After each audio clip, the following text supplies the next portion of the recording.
ഇറങ്ങുന്നതേ ഉള്ളൂ. അപ്പോൾ ഇനി ബാക്കി അവിടെ ചെന്നിട്ട് കാണാം. അപ്പം ഞാൻ ഏകദേശം ഒരു 2:30-3 മണിയായപ്പോൾ വീട്ടിലെത്തിയിട്ടുണ്ട്. ദിച്ചു ഉറക്കത്തിൽ നിന്ന് എണീറ്റിരിക്കുകയാണ്. ഇതാണ് അമ്മ, പിന്നെ അനിയനും വീട്ടിലുണ്ട്. അത് കഴിഞ്ഞ ശേഷം നമ്മൾ ഡിന്നർ കഴിക്കാൻ പുറത്തേക്ക് പോയി. അപ്പോൾ അമ്മയ്ക്ക് ഞാൻ ഓരോ ഡിഷസ് പറഞ്ഞു കൊടുക്കുകയാണ് ഏതൊക്കെയാണ് വേണ്ടത് എന്ന്. കൂടെ ചേട്ടനുണ്ട്, അമ്മയുണ്ട്, ചേച്ചിയുണ്ട്, ചേച്ചീൻ്റെ ഹസ്ബൻഡുണ്ട്, പിന്നെ അനിയനും ഉണ്ടായിരുന്നു. ഹലോ, നമ്മളിപ്പോൾ ദച്ചുവിൻ്റെ ബർത്ത്ഡേ പാർട്ടിക്ക് പോവാണ്. അപ്പോൾ ഫാമിലി എല്ലാവരും ഉണ്ട്.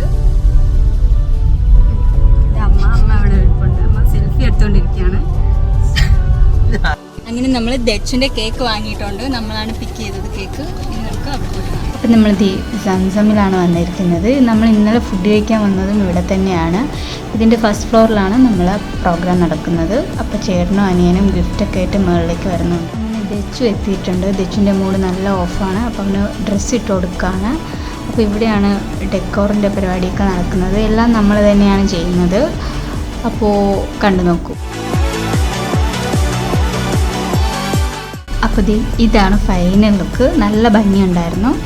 അത്യാവശ്യം നല്ല രീതിയിൽ തന്നെയാണ് എല്ലാവരും ചെയ്തത്. ഞാനൊരു പണിയും ചെയ്തിട്ടുണ്ടായിരുന്നില്ല. ഞാൻ ചുമ്മാ ദച്ചുവിനെ എടുത്തുകൊണ്ട് നിൽക്കലായിരുന്നു എൻ്റെ പരിപാടി.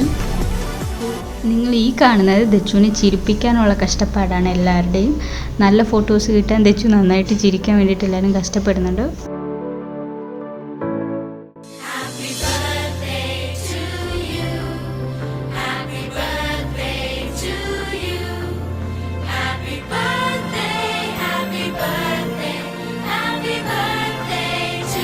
കേക്ക് കട്ടിങ്ങൊക്കെ കഴിഞ്ഞ് ദച്ചുവിൻ്റെ ഫസ്റ്റ് ബർത്ത്ഡേ കേക്ക് ഞാൻ ദച്ചുവിന് തന്നെ കൊടുക്കുകയാണ്. അപ്പോൾ ദച്ചു നന്നായിട്ട് കഴിച്ചു. നല്ല യമ്മി കേക്കായിരുന്നു. ദച്ചു കേക്കൊക്കെ കഴിച്ചതിൻ്റെ ക്ഷീണം മാറ്റാൻ കുറച്ച് വാട്ടർമെലൺ ജ്യൂസൊക്കെ കൊടുക്കുകയാണ് നമ്മൾ. അപ്പോൾ ദച്ചു വെള്ളം മൊത്തം കുടിച്ചിട്ടുണ്ട്. നല്ല ദാഹിച്ചിരിക്കുകയായിരുന്നു. അത് കഴിഞ്ഞ ശേഷം കുറച്ച് നേരം പ്ലേ ടൈം കൊടുത്തു ദച്ചുവിന്. കാരണം കുറേ ആൾക്കാരെ കണ്ടതിൻ്റെ ആ ഒരു ഇതുണ്ട് അവന്. അപ്പോൾ ഇടയ്ക്കിടയ്ക്ക് നമ്മൾ ജസ്റ്റ് ഒന്ന് മൂടൊന്ന് മാറ്റി. നമ്മൾ ലഞ്ചാണ് പ്ലാൻ ചെയ്തത്. അപ്പം ലഞ്ചിന് നമുക്ക് ബിരിയാണിയാണ് അവർ തന്നത്. അടിപൊളി ബിരിയാണി ആയിരുന്നു.